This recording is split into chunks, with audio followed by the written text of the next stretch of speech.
몰타섬에서 3개월 동안 예수의 이름으로 많은 병자들이 고침받는 그 기적으로 인해서 그 몰타섬의 많은 사람들이 추장 보볼리오를 비롯해서 많은 사람들이 예수님을 믿게 되었습니다. 몰타섬의 석 달이라고 하는 시간은 하나님께서 일하기에 충분한 시간이었습니다. 바울의 능력과 바울의 재주가 아니라 오직 십자가의 복음, 예수의 복음의 능력 때문에 몰타섬이 기독교 섬이 되었습니다. 성경 로마서에 보면, 바울이 로마서에 보면 같이 한번 읽어보겠습니다. 나는 복음을 부끄러워하지 않습니다. 이 복음에는 복음은 유대 사람을 비롯하여 그리스 사람에게 이르기까지 모든 믿는 사람을 구원하는 하나님의 능력입니다. 복음은 모든 믿는 사람을 구원하는 하나님의 능력입니다. 오늘도 이 복음의 능력을 맛보기만 한다면 그 어떤 사람, 그 어떤 가능성이 없고 문제투성이 도대체 저 사람만은 할 수가 없다고 하는 그 어떤 사람이든지 간에 관계없습니다. 모든 사람들에게 이 복음이 들어갈 때에 그들에게 소망이 생기고 그들에게 천국의 감격이 생기고 삶이 변하고 인생이 바뀌고 가정이 변하고 그 삶이 천국이 드러나게 되는 것입니다. 예수 하나면 충분한 것을 믿습니까, 여러분? 오늘 참으로 안타까운 것은 교회 안에 예수 하나면 충분하다고 이야기들을 하는데 실제로 믿는 것은 예수 한 분이면 충분하지 않다고 믿고 살고 있는 사람들이 얼마나 많습니까? 신학교에서부터 그렇게 가르치고 있어요. 하나님의 말씀을 말씀되게 가르쳐야 되는데 하나님의 말씀을 철학적인 기초 위에다가 올려놓고 철학적인 사고방식으로 하나님의 말씀을 보니까 하나님의 말씀이 인본주의로 돌아가게 됩니다. 여러분 신학교를 위해서 기도 많이 해야 돼요. 왜 한국교회가 왜 오늘날 복음이 이렇게 약화됐느냐? 복음은 약화되지 않죠. 근데 복음에다가 물을 타버리는 거예요. 희석화시켜버리는 거예요. 빌립보서 2장 10절에 보면 바울이 하늘과 땅 위에 있는 땅 위와 땅 아래에 있는 모든 것들이 예수의 이름 앞에 무릎을 꿇을 수밖에 없게 하는 그 이름, 바로 그 이름이 예수 그리스도의 이름입니다.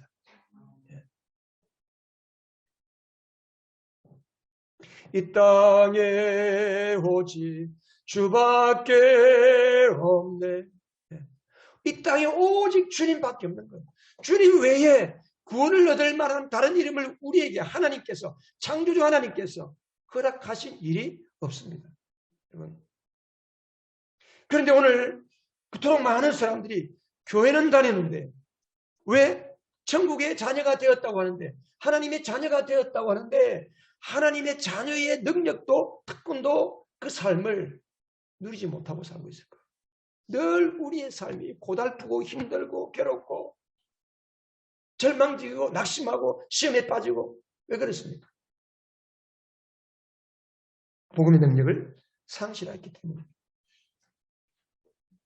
왜 교회 안 해요, 여러분? 저는 옛날부터 그 생각했어요. 왜 교회가 어린이 주의를 지켜야 하고 어버이 주의를 왜 지켜야 하냐 이거예요.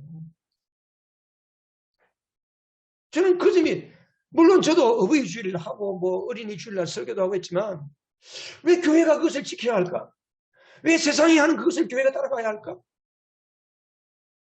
복음으로만 충분하지 않기 때문에. 예수를 믿어도 부모님들에게 공경할 줄 모르니까. 예수를 믿어도 부모가 자식을 하나님의 말씀 위에 제대로 세우지 못하니까. 특별히 그날 세상 사람들이 만든 어린이날, 어버이날 그것을 빙자해서 교회에서 그 부분에 집중적으로 이야기하는 거예요. 여러분, 복음이 들어가면 복음을 제대로 깨달으면 우리가 복음 위에 서면 어린이 주일이고 어버이 주일이가 없습니다.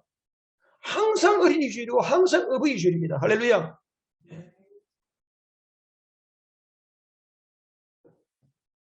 교회를 10년, 20년 다니도 왜 예수 이름 하나면 나는 족합니다. 예수 이름 하나면 충분합니다.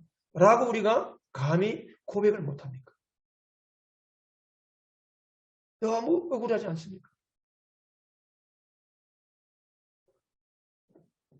물론 저는 오늘 이 말씀을 준비하다가 오늘 우리 성도들한테 용서를 구해야 되겠다. 그런 생각을 했어요. 왜?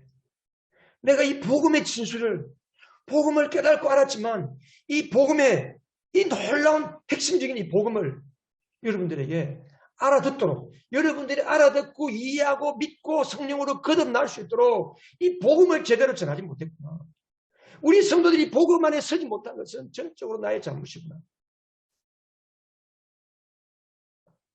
여러분, 어떻게 하면 예수 그리스도 한 분이면 족한 인생을 살 수 있을까? 오늘 예배를 통해서 우리 모두에게 예수 이름 한 분이면, 주님, 나는 예수 한 분이면 족합니다. 나는 예수 한 분만으로 만족합니다. 라는 고백이 터져 나오는 예배가 되기를 주님의 이름으로 축복합니다.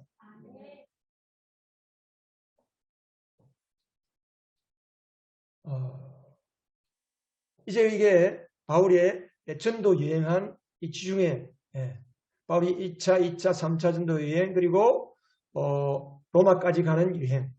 그리고 로마에서 2년 있다가 석방이 되어서 바울이 디모데와 디도를 데리고 스페인까지 가서 복음을 전합니다. 그게 4차 전도 여행인데 이러한 내용, 4차 전도 여행을 빼고 지도들이 나와 있습니다. 바울이 1, 2, 3차 그리고 로마까지 간 전도 여행 기간을 합산을 하면 17,000km. 엄청난 거예요. 17,000km를 걷고 배 타고 그렇게 다닌 거예요. 왜 바울은 이러한 삶을 살았을까? 어떻게 바울은 이렇게 살았을까? 여러분, 우리도 사도행전 1장 8절에 보면 뭐라고 그랬습니까? 오직 성령이 너희에게 임하시면 너희가 무엇을 받고? 권능을 받고 예루살렘과 온 유대와 사마리아와 땅끝까지 이르러 무엇이 되리라? 내 증인이 되리라. 여러분, 예수를 믿는 것은 복잡한 게 아닙니다. 복음을 듣고 성령으로 거듭나는 것, 그 다음에 성령으로 거듭난 사람은 성령 받아서 증인되는 것. 이 두 가지예요. 이 두 가지. 딴 거 없어요. 우리 여러분, 성령으로 거듭나시기 바랍니다.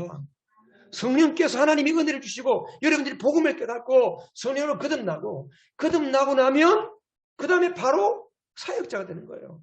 영혼 건지는 사람이 되는 겁니다. 몰타스에서 3개월 있다가 바울이 이제 로마로 가잖아요.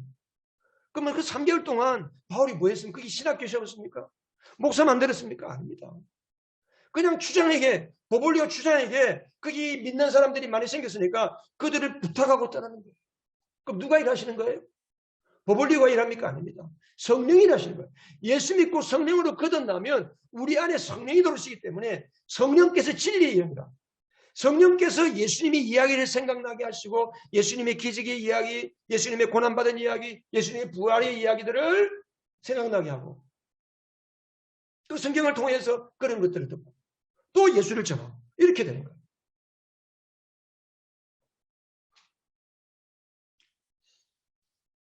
바울이 이렇게 이제 17,000km를 걸어서 이렇게 로마로 왔습니다. 드디어 로마로 왔습니다.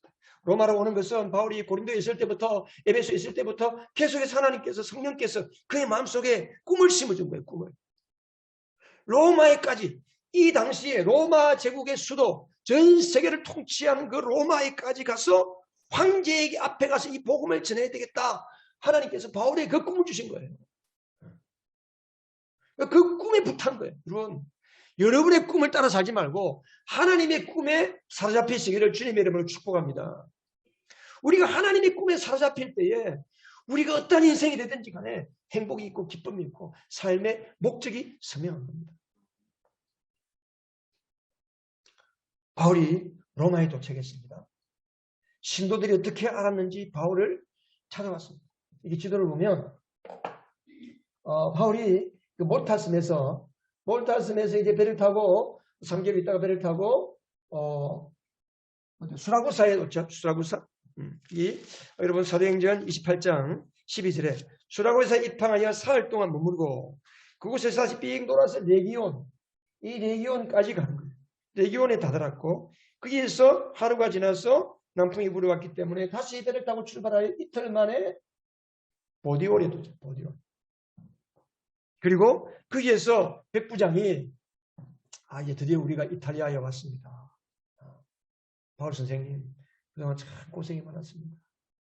우리가 바울 선생님 아니었으면 다 죽었을 건데 이렇게 우리가 바울 선생님을 모시고 이곳까지 왔으니 바울 선생님 이제 우리가 로마로 들어가기 전에 좀 이곳에 있는 사람들이 찾아오고 또 성도들이 이렇게 많이 왔는데 한 일주일 동안 쉬다가 오세요 하고 병사 하나 맡겨서 일주일 동안 그곳에 있는 성도들과 함께 휴식하게 하고 또 그 교회를 찾아가서 사람들을 만나고 격려하고 그렇게 합니다. 그리고 이제 일주일 있다가 드디어 이제 어디로 갔어요? 로마로 들어가는데 로마에 들어가기 전에 여기 보면 15절에 보면 아피온 광장과 트레스 마을, 이 트레스 마을은 옛날 성경에 보면 삼관의 삼관, 이게 트레스라는 말이 세계잖아요. 세계. 그러니까 아마 세계의 하우스, 어떤 무슨 영빈관 같은 것이 있는지 모르지만 세계에 이런 집이 있는 그런 삼관, 이 도시 이름이 그래요. 여기까지 나와서 바울을 환영하는 거예요. 4, 5년 전에 바울이 뭘 썼냐면 고린도에서 로마서를 썼어요. 한 4, 5년 전에. 로마서를 써서 바울이 여러분 그 사도행전 28장 바로 옆에 보면 로마서가 나오잖아요. 로마서에 보면 로마서 9절부터 1장 9절부터 보면 1장 9절 뒷부분에 보면 나는 기도할 때마다 언제나 여러분을 생각하며 로마에 있는 교회를 생각하며 어떻게 해서든지 하나님의 뜻으로 여러분에게 갈 수 있는 좋은 길이 이르기를 간구하고 있습니다. 내가 여러분을 간절히 보고 싶어하는 것은 그 이유는 여러분에게 신령한 은사를 좀 나누어 주어 여러분을 굳세게 하려는 것입니다. 그리고 로마서 16장에 보면 마지막에 보면 바울이 인사를 하는데 약 20여 명의 성도들의 이름을 언급하면서 바울이 아는 성도들이 이미 로마로 가서 거기에서 생활을 하면서 자기 집에서 사람들을 모아서 예배를 드리고 교회를 하고 있는 대표적으로 브리스길라와 아굴라 이름이 나옵니다. 그러니까 이미 바울로부터 복음을 들었던 사람들 혹은 사도행전 2장에 성령이 강림할 때 오순절 사건 때에 복음을 듣고 회심하고 예수를 믿은 사람들이 자기가 있던 로마로 돌아가서 또 예수 믿는 많은 사람들에게 예수를 전하고 그래서 이미 거기에 교회들이 세워졌다는 거예요. 그 사람들이 바울이 온다는 소식을 듣고 기쁘게 바울을 영접하러 나온 거예요.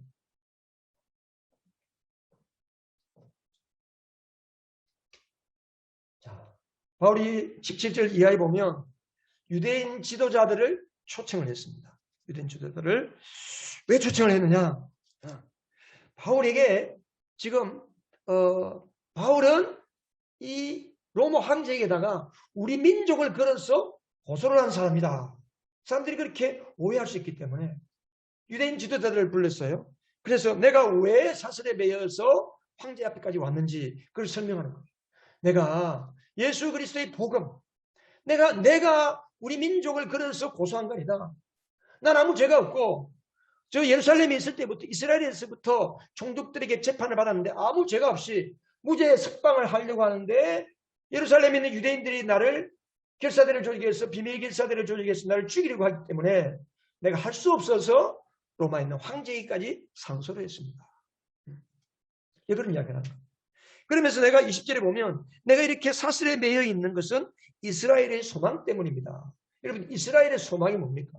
이스라엘 민족의 소망은 하나님의 나라가 이스라엘에게 이루어지는 거예요. 구약에 예언된 메시아, 구약에 예언된 그리스도가 오면 다윗왕 같은 위대한 하나님의 구원자가 오면 이 나라를 로마로부터 해방하고 그 나라가 하나님이 다스리시는 정치적인 국가를 만든다. 신정국가가 이루어진다. 이게 구약에 있는 이스라엘 사람들의 하나님 나라 사상입니다.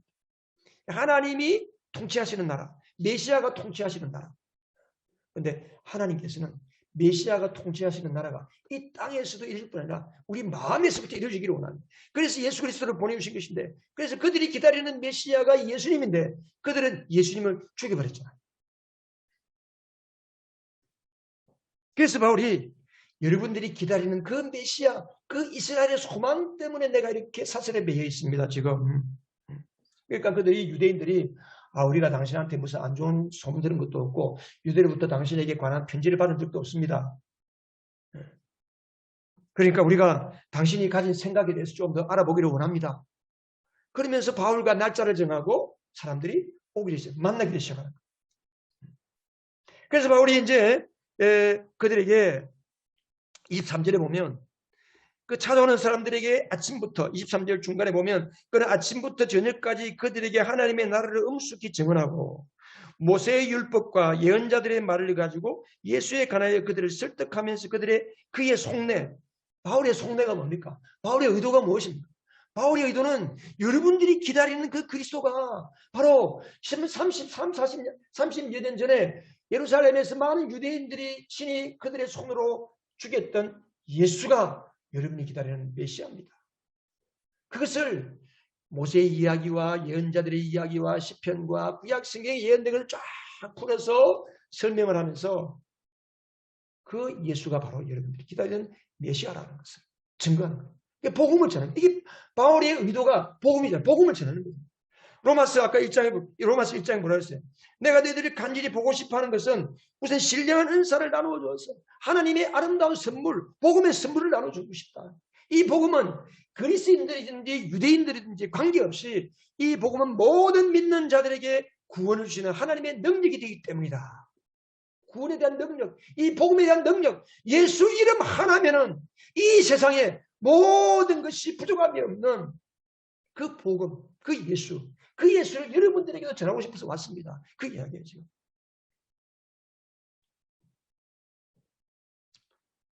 (24절에) 뭐라고 했어요? 그러니까 그들의 반응이 나와.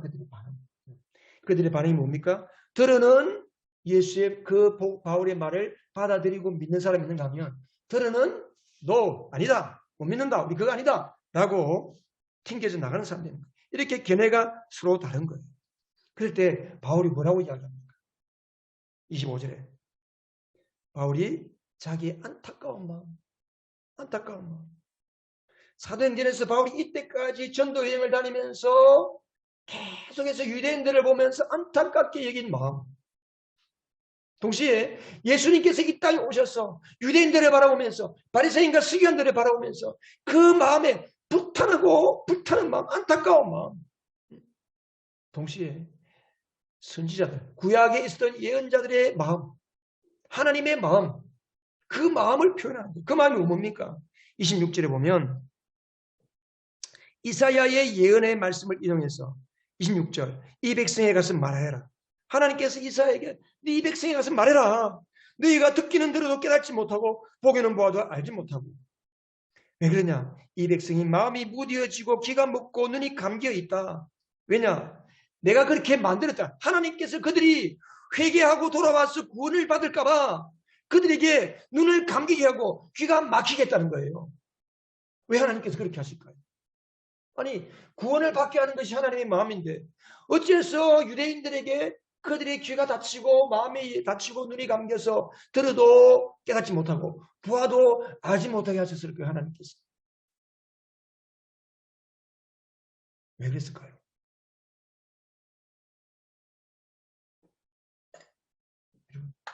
하나님의 마음이 너무 속상한 거예요.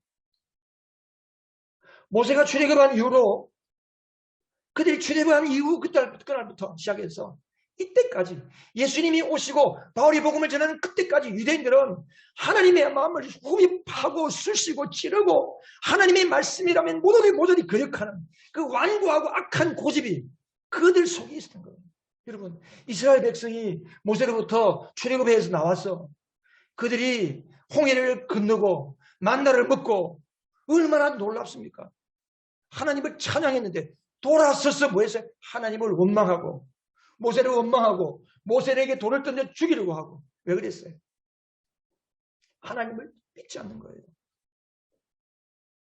하나님께서 사사시대도 마찬가지. 사사시대도 그들이 죽겠습니다, 우리를 살려주세요 그러면 사사를 보내서 그들을 저거로부터 구원해주면 또 좀 편할만 하면 어때요? 또 죄짓고 음란하고 우상을 섬기고 또 죄진대로 돌아가고, 그래서 하나님께서 너무 괘씸하고 마음이 아팠어.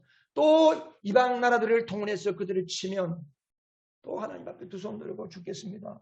고통당하다가 죽겠습니다. 그러면 또 하나님이 구원해 주시고, 이게 한 번 두 번이 아니에요. 그리고 하나님께서 다윗을 통해서 하나님이 언제 뭐 성전 지어달라고 그랬어요?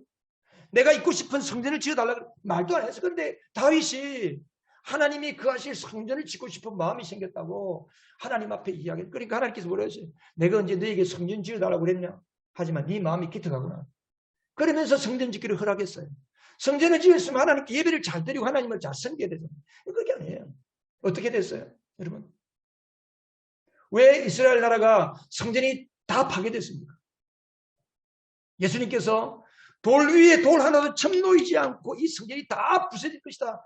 이미 예수님 때 성전은 헤롯 성전, 이미 원래 다윗 솔로몬이 지었던 성전은 바벨론 시대에 다 파괴되고 없어졌습니다. 왜 하나님께서 성전을 다 파괴시켰을까요? 성전에서 하나님을 섬기고 하나님을 예배하고 하나님을 찬양하고 하나님을 꿇어 엎드려 경배해야 할 그곳에서 그들은 자기들의 욕심을 위해서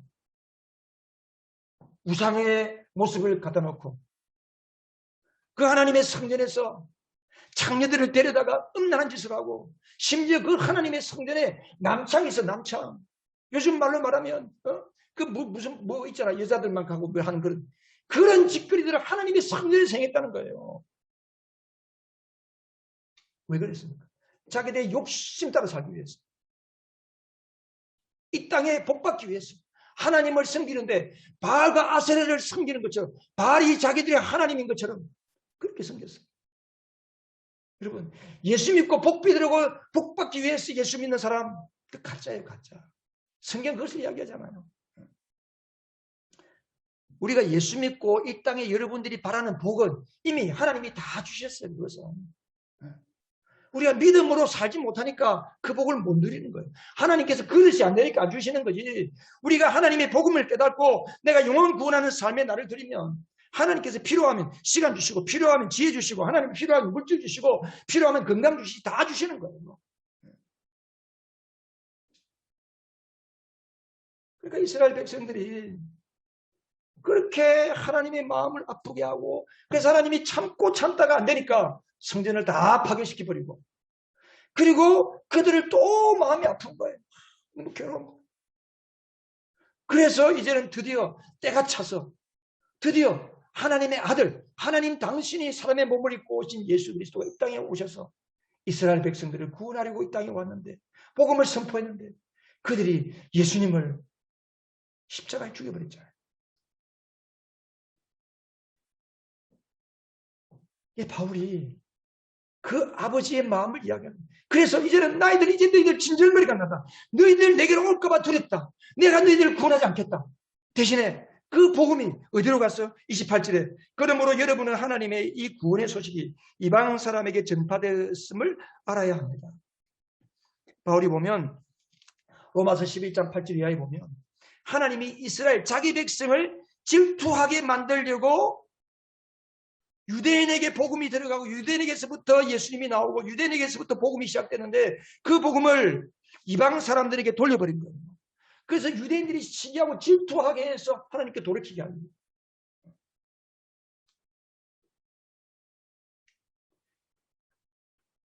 여러분, 하나님의 속마음은, 여러분, 하나님이 왜 그렇게 했을까 제가 생각해 봤어요. 왜 하나님이 귀를 닫히게 만들고 눈을 어둡게 만들어서 복음을 들어도 깨닫지 못하고 예수님을 보아도 알지 못하게 만들었을까? 그들이 깨닫고 이걸 뭘 했어요? 깨닫고 돌아오지 못하게 하려고, 고쳐주지 않으려고. 왜? 하나님은, 우리 아버지의 마음은 어떤 사람이 되었든지 회개하고 돌아오는 사람은 용서하지 않을 수가 없는 아버지의 마음이에요. 그래서 어떤 경우에도 하나님, 제가 주님 앞에 잘못했습니다. 하나님, 나는 주님이 없으면 못 삽니다 하고 하나님께 돌아오면 하나님이 하나님 마음을 아시기 때문에 용서 안 할 수가 없으니까 내가 너희들 용서하기 싫다는 거예요. 진절머리 한다 이거예요. 그렇다고 유대인들을 하나님 버리십니까? 아니지. 우리는 어떨까요? 여러분은 어떠세요? 교회 안에서 문제가 되는 사람들은 보면요, 예수를 오래 믿은 사람, 교회를 오래 다니는 사람, 목사도 마찬가지. 예수를 오래 믿는 사람들이 빠지기 쉬운 함정이 바로 이겁니다. 그게 뭐예요? 고집. 바울이 로마서에서 뭐라고 그랬어요? 로마서에 이미 다 이야기했어요. 로마에 있는 교회 소식을 들으면서 바울이 로마서에 다 그렇게 했어요. 회개치 않는 고집. 회개치 않는 고집. 들어도 보지 못하고, 들어도 깨닫지 못하고, 보아도 알지 못하는 그 고집 때문에, 완고한 고집 때문에. 이스라엘 백성들이 출애굽하고 나서 그들이 하나님을 향해서 반기를 들고 대적한 이유가 무엇입니까? 그 마음의 강팍한 마음, 고집스러운 마음. 제가 가만히 보니까요, 사람들이 말씀을 따라 예수 믿는 게 아니고 믿음을 따라 신앙생활하는 게 아니고 내가 하나님으로부터 구원받은 하나님이 나를 구원하신 그 은혜의 구원의 감격과 그 믿음으로 살지 않고 예수를 믿고 구원을 받았는데 그 다음부터는 전부가 다 자기 고집대로 삽니다. 얼마나 고집이 많은지 몰라요. 여기 고집 없는 사람 나와보세요 하면 아무도 안 나와. 다 고집, 한 고집 다 하는 사람. 다 한 고집들 다 하잖아요. 다 고집이 다 있어요. 고집 없는 사람 없어요.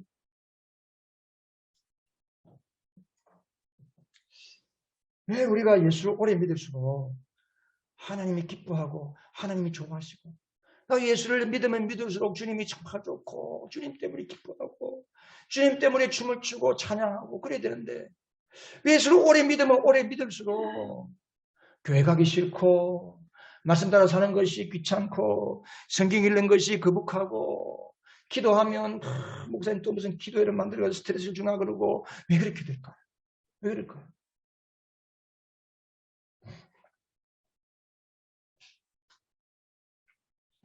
이유가 뭘? 여러분이 한번 생각해 보세요. 내가 왜 그렇게 될까?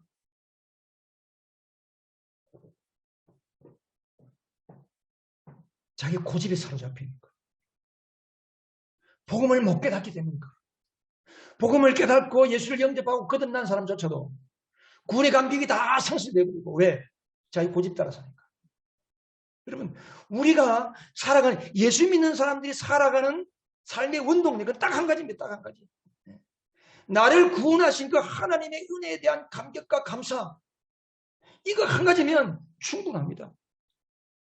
그거 하나면 주님께서 우리를 다 이끌어 가시는 거예요. 여러분 오늘 하나님 말씀 앞에서 여러분들을 구원하신 하나님의 은혜에 대한 감사와 감격을 회복할 수 있기를 주님의 이름으로 축복합니다. 그 은혜에 대한 감사와 감격이 없는 사람은 하나님 앞에 기도하셔야 돼요. 주님 앞에 나와서 하나님 그 은혜에 대한 감사와 감격이 나에게 회복되게 해주세요. 그 은혜와 감사와 감격을 알지 못한 사람은 거듭나지 못한 사람입니다. 여러분 예수를 믿고 거듭나면 제일 강하게 가장 큰 특징이 뭐냐면 하나님이 나를 사랑하신 그 사랑에 대한 감사와 감격. 그래서 눈물을 흘리고 감사하고 회개가 터지고 진짜 회개는 예수를 믿어야 진짜 회개가 나오는 거예요. 성령의 세례가 임할 때 진짜 회개가 나오는 거예요.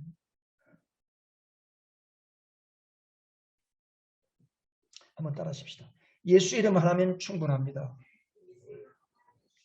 우리 옆 사람들에게 한번 이야기해 보세요. 예수 이름 하나면 충분합니다. 이야기하시라니까 쓰지만 말고 안 써도 돼. 쓴다고 뭐 여러분 잘하는 게 여러분 제가 설교 노트를 합치면 하지 말라 그래요. 설교 노트는 내용을 쓰지 말고 내가 깨달은 하나님의 마음 결심한 것만 씁니다. 옆 사람들이 한번 물어보세요. 예수 한 분으로 만족하십니까? 물어보세요. 예수 한 분으로 만족하십니까?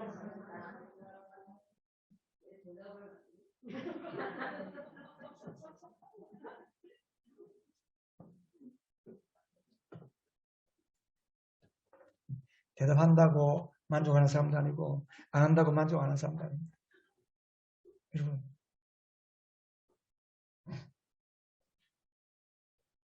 누가 구원받은 사람일까요? 어떻게 여러분이 거듭난 것을 알 수 있습니까? 여러분들이 거듭난 것을 알 수 있는 게 뭐가 있을까요? 딱 한 가지, 딱 한 가지. 예수의 십자가의 보혈과 그 부활을 정말 내가 믿고 사느냐, 믿고 받아들였느냐. 여러분, 예수님의 십자가의 보혈과 부활의 예수님을 믿고 받아들였습니까? 진짜 받아들이고 사십니까? 진짜 받아들이고 사세요?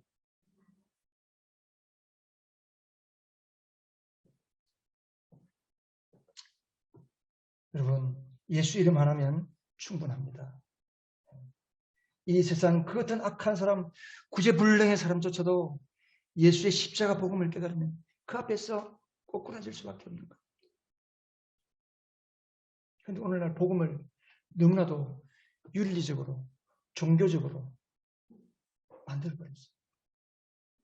신앙을 너무나도 종교적인 모습으로 바꿔버렸어요. 예수 믿는 것을 교회 다니는 걸로 착각하고 살게 만들어버렸어요. 성경에 보면 자제간부로 여러분 예수 믿고 하나님의 자녀가 되었어요?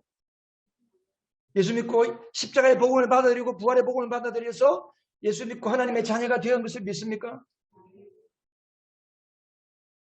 여러분이 이 시간에 하나님 앞에서 거룩하고 흠이 없는 사람인 것을 믿습니까? 진짜 믿어요?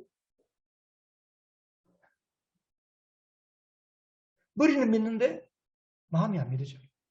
뭘 보고 하니까? 뭘 보고 그래? 내가 행하는 것을 보면 그 사람 믿음을 알아요. 하나님 앞에 거룩하고 흠이 없게 된 사람, 에베소서 1장 보세요. 에베소서 1장 3절에 보면, 3, 4절에 보면 우리 주 예수 그리스도의 아버지이신 하나님을 찬양합시다.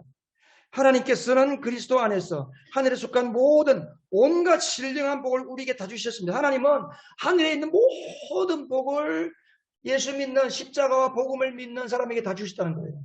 주실 것이 아니라 이미 다 여러분이 예수님을 믿는다면 이미 다 받았어요. 근데 우리가 안 받은 사람처럼 살고 있잖아요. 안 받은 사람처럼. 그러니까 열심히 노력해서 돈을 더 벌어야 되고 열심히 공부해서 뭔가를 더 해야 되고 내가 내 노력해서 성공을 거둬야 되고 그 여러분의 인생을 세운다고 생각하고 살고 있잖아요. 그럼 이걸 안 믿는 거예요.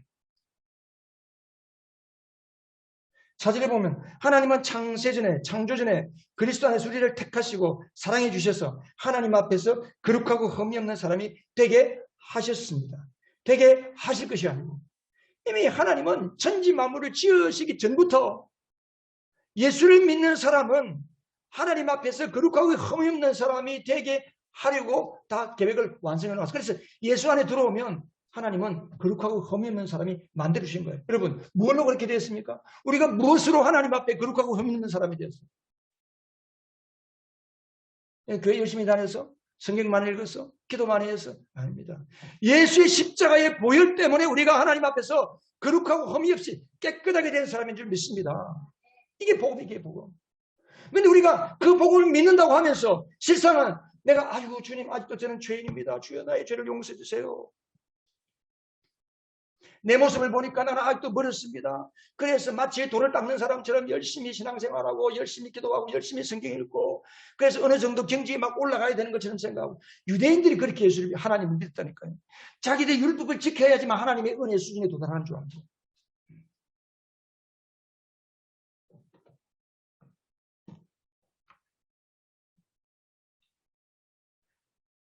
성경에서 보면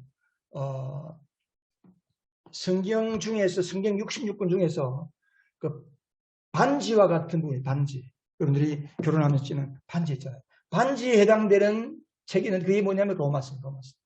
복음의 진수를 이야기합니다. 근데 이 로마서 중에서도 반지에 꽂혀 있는 다이아몬드 보석이 있어요. 그게 뭐냐면 로마서 8장이에요. 8장. 로마서 8장 한번 펴보세요.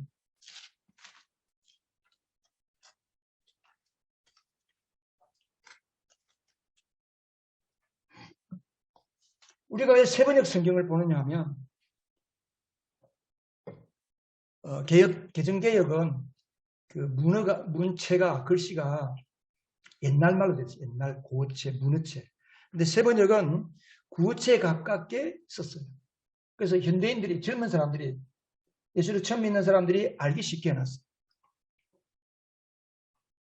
로마서 8장 이 반지의 보석에 해당되는데 그 보석 중에서도 가장 반짝거리는 부분이 있어요.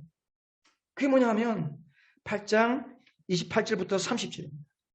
29절 30절 우리 같이 한번 읽어보겠습니다. 시작.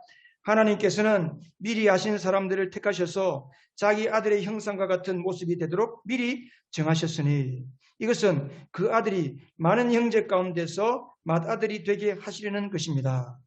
그리하여 하나님께서는 이미 정하신 사람들을 부르시고 또한 부르신 사람들을 의롭게 하시고 어렵게 하신 사람들을 또한 영화롭게 하셨습니다.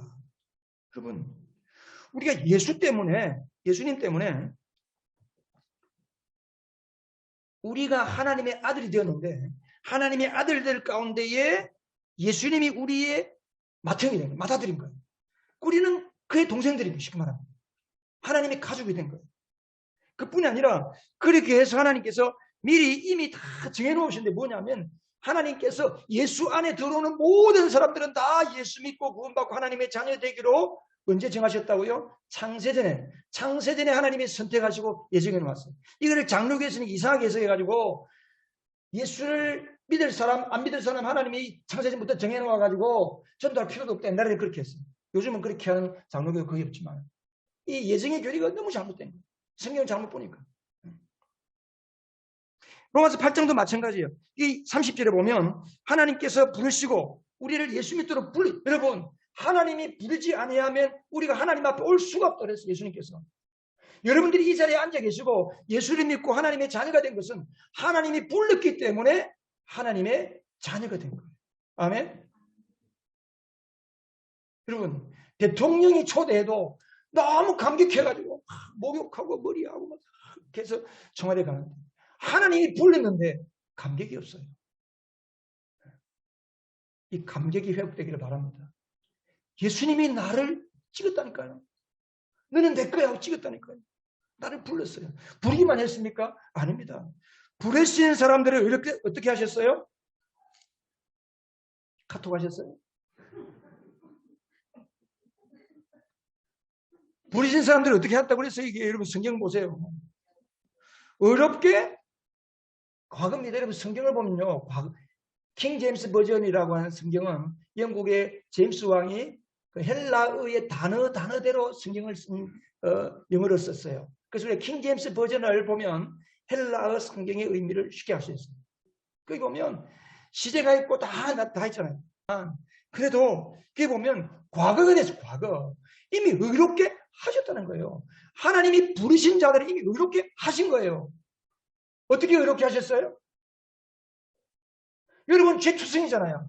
우리가 죄투성이잖아요. 악이 득을득을 득지득지 하잖아요. 우리의 온 삶에 악이 득지득지해. 가난도 악이고 거짓말하는 것도 악이고 못된 짓 하는 것도 악이고 악한 생각하는 것도 악이고 여러분. 질병도 악입니다. 선이 아닙니다. 가난과 질병은 선이 아닙니다. 악입니다. 그래서 하나님 우리를 치료하시고 예수 믿는 자 안에서 부욕해 하시는 거예요. 그런데 이 죄와 악을 하나님께서 우리 어떻게 의롭게 하셨어요? 어떻게 의롭게 하셨어요? 그것도 모르면서 여러분 끝났어요. 여러분, 우리 의롭게 하신 것은 오직 예수의 보혈의 십자가입니다. 십자가의 보혈이 떨어지면 그 자리는 그 사람은 영혼부터 머리끝에서 발끝까지 영혼까지 속사람까지 뼈까지 하나님께서 깨끗하게 하신 것으로 믿습니다. 여러분. 우리가 아직 몸을 입고 살기 때문에 자꾸 이 몸이 육체가 보이는 거예요. 그래서 육체를 따라 살려고 하는 거예요. 그래서 우리가 육체를 따라 살면 안 되는 거예요. 우리가 나를 깨끗게 하신 하나님의 그 의롭게 하신 하나님의 그 믿음 그걸 바라보고 살아야 됩니다. 그게 믿음이에요. 그게 믿음으로 사는 거예요. 믿음. 내가 욕하고 싶고 복수하고 싶고 막 한대 쥐어받고 싶고 막 그냥 그렇게 하고 싶은 것은 내 육신을 따라 사는 것이고 내 안에 속사람은 뭐예요? 예수 이름으로 다시 거듭난 나는 아무리 악한 짓을 하고 못된 짓을 해도 그를 용서하고 불쌍히 여기는 마음. 우리가 뭘 따라 살아야 돼요? 믿음을 따라 살아야 돼요.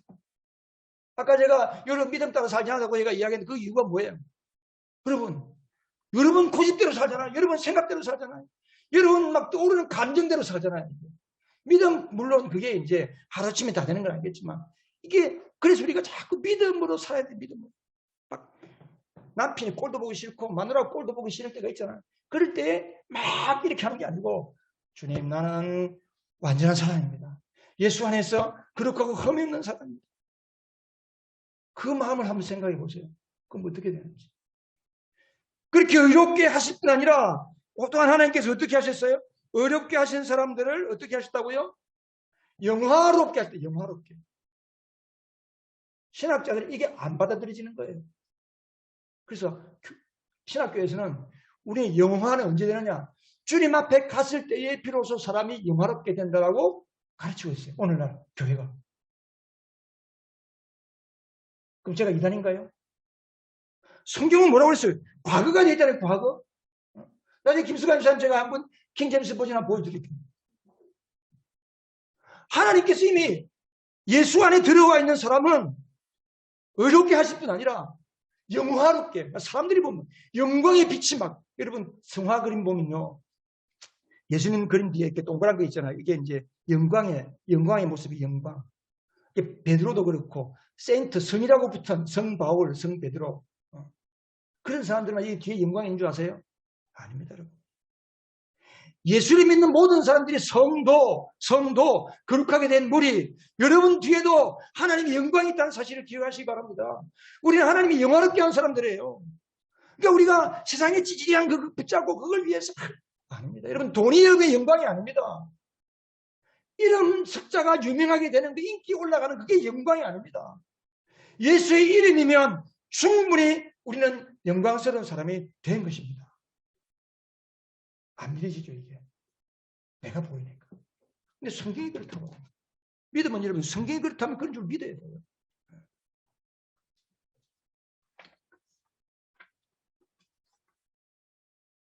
우리 시간이 좀 갔지만, 하나님께서 여러분, 제가 뭐 이런 진리들을, 이런 내용들을 제가 한번 사경회를 할까 했어요. 에베소서 사경회, 로마서 사경회를 할까? 그건 이제 시간 잡아가, 날짜 잡아가 언제 그 이야기했어요.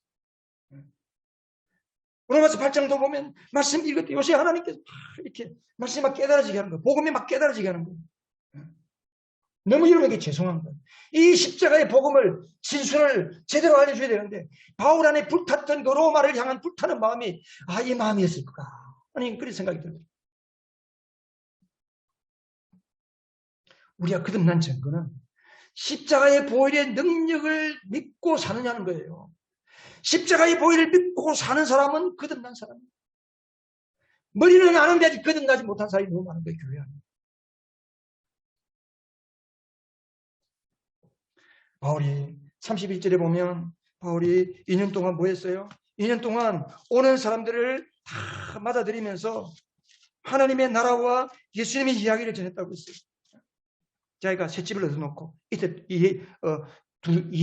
2년 동안 아무런 방해도 받지 않고 하나님의 나라와 예수님의 이야기를 전한 거예요.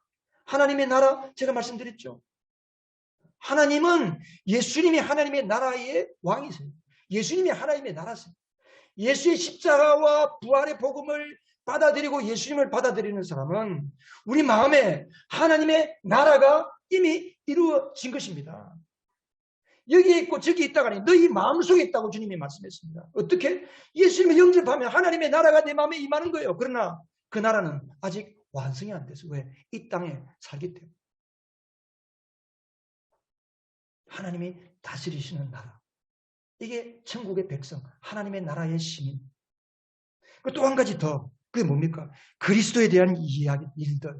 여러분, 성경에 보면 사도행전 우리가 이때까지 쭉 봤잖아요. 사도행전에 무슨 바울이 가서 신학교 세우고 무슨 상공국 만들어서 생명의 삶하고 새로운 삶하고 뭐 부부의 삶, 무슨 삶, 이런 거 가르쳤어요. 할 수 없으니까 우리 그런 걸 만드는 거지. 12제자들이, 사도들이 여러분 복음을 전할 때 예수를 영접하고 난 사람들에게 예수님을 전하고 가르쳤잖아요. 그럼 예수님의 뭘 가르쳤겠습니까? 사도들이 3년 동안 따라다니면서 예수님이 행하신 기적의 이야기. 그 기적의 이야기를 찍은 게 마태, 마가, 누가, 요한복음이잖아요. 그래서 기적의 이야기를 들려주고, 그 다음에 그 기적의 이야기의 절반이 예수님의 고난받은 이야기, 십자가의 이야기 주고, 예수님이 부활하신 이야기 주고, 그 이야기 주는 거예요.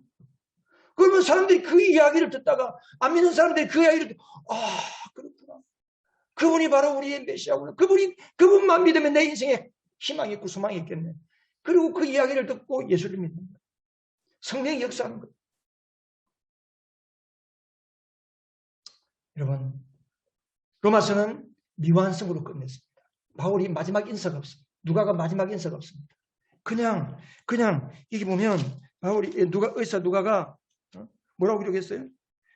예수 그리스도에 관한 일들을 가르쳤다. 끝이에요. 미완성. 왜 그랬을까? 사도행전 1장 8절은 주님 오실 때까지 계속되어야 되기 때문에 예수님의 복음을 예수님은 사도들에게 맡겼습니다. 사도들이 복음을 전파하여서 그 사도들이 전하는 복음을 또 다른 사람들이 들었습니다. 바울이 듣고 디모데가 듣고 아리스다고가 듣고 누가가 듣고 브리스길라와 아굴라가 듣고 그들이 가서 또 복음을 전하는 거예요. 이제 이 복음이 우리에게 전달됐습니다. 이제 우리가 예수를 믿는 것은 딱 한 가지예요. 하나님을 알지 못하는 사람들에게 영혼을 구원받지 못한 영혼들에게 영혼 건지는 삶을 사는 겁니다. 여러분, 성령으로 예수 믿고 거듭난 자는 곧바로 사명자가 되는 거예요. 신학교 갈 필요 없어요. 무슨 성경을 간다는 필요가 없어요. 내가 예수 믿고 성령으로 거듭나면 그 다음에 바로 내가 사역자가 되는 거예요. 영혼 건지는 사역자가 되는 거예요. 사명자가 되는 거예요. 이게 사도행전에서 우리에게 가르치는 진리예요. 성경이 뭐라고 그랬습니까? 오직 너희가 성령이 너희에게 임하시면 너희가 권능을 받고 성령으로 거듭나고 성령으로 권능 받으면 뭐가 된다고요? 내 증인이 되리라. 우리 기도합시다.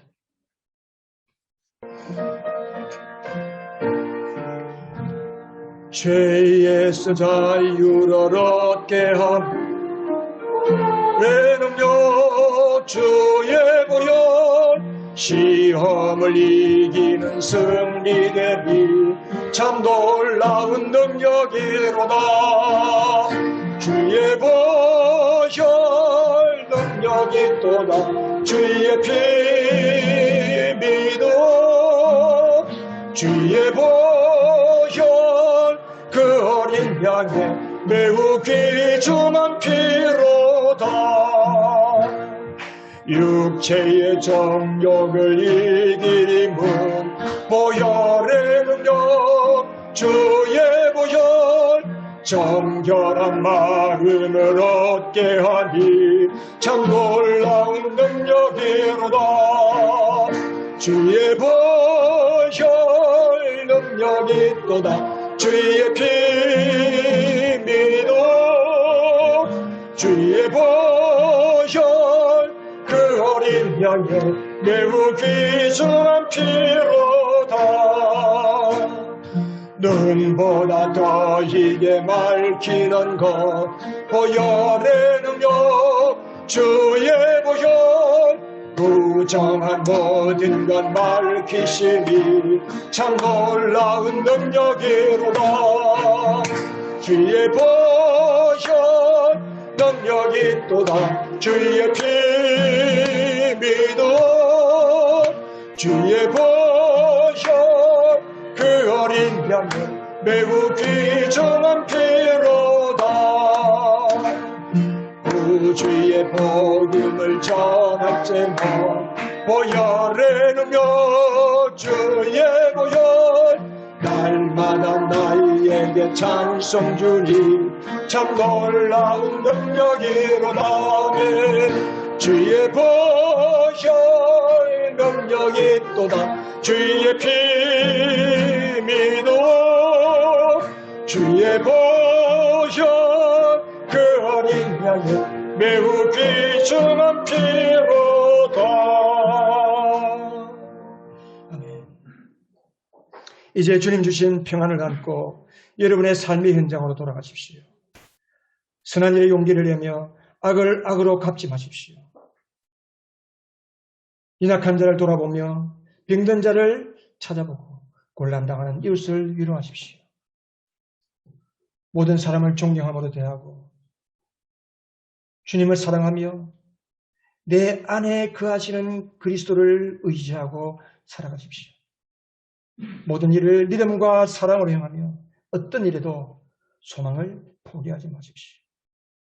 우리 안에 거하시는 성령을 따라 기쁨과 감사와 은혜에 대한 주체할 수 없는 감격으로 살아가시기 바랍니다.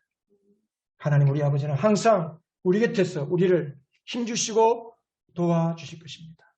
지금은 우리 구주 예수 그리스도의 은혜와 우리 하나님 아버지의 한량없으신 사랑과 성령의 사귐이 예수 한 분이면 족합니다.